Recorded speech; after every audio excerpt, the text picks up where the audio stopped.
If you want to get rid of X-ray feature on Amazon Prime Video, it's easy.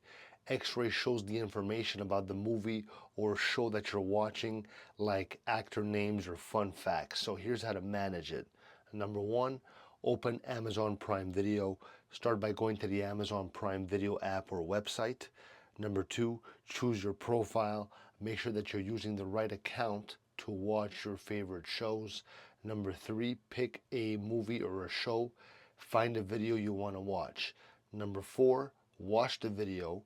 So start playing the video, and when you do, tap the screen if you're on a phone or a tablet, or click on it if you're on a computer.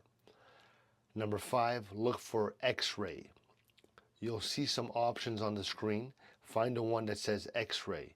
Number six, turn off X-ray. If you want to turn it off, look for a setting that allows you to disable it.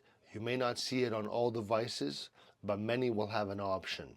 So once you turn it off, X-ray won't show up while you're watching. Enjoy your show without any extra info. Leave a comment, let me know if this helped, all right?